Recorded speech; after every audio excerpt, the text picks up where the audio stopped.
Second-hand buying is a tricky business. But people venture into it to cut costs. Buying used products also aids in recycling, thereby keeping the planet clean. The extra cash saved from buying used products can be used to buy other important items. There are also downsides to buying used products, for example. Used products have lower quality and don't last as long as new ones. It is hard to buy a used product that does not turn out to be a liability. Most used products do not come with return policies. But buying a used product does not have to be this dreadful.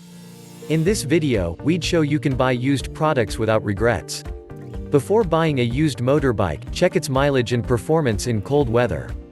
Here are also some other things you need to do before rolling out your cash. 1. Check the suitability of the motorbike to your purpose of purchase. Knowing what you need the motorbike for helps to narrow down your search. 2. Buy from a trusted dealer. This ensures that you are getting quality. Motorbikes from dealers are well taken care of and have return policies. You are sure you're not buying a stolen motorcycle because they take bike history seriously. 3. Search for your choice motorbike online. You can get reviews about your choice online on AutoRater and eBay. Cycle Trader provides you with the reviews from a first user. Facebook and Craigslist saves time and shipping cost by showing you available options in your locale. 4. Check the cost of the motorbike online. This arms you with the knowledge of price range so you don't get cheated. 5. Check the general condition of the motorbike. What features and parts of the motorbike should you check critically?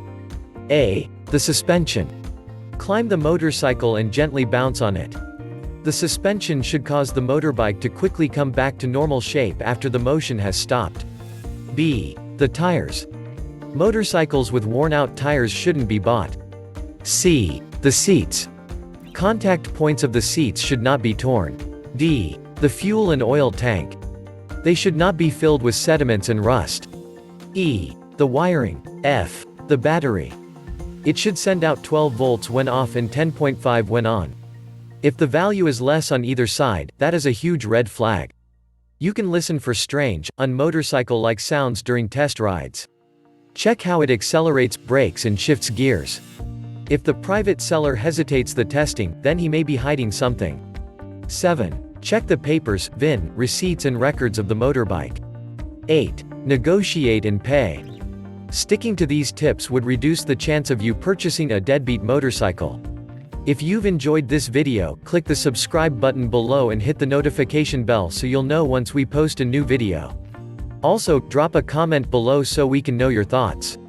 Finally, don't forget to check the description below for more details and visit our site, www.zimmotorbike.com for more awesome motorbike content like this.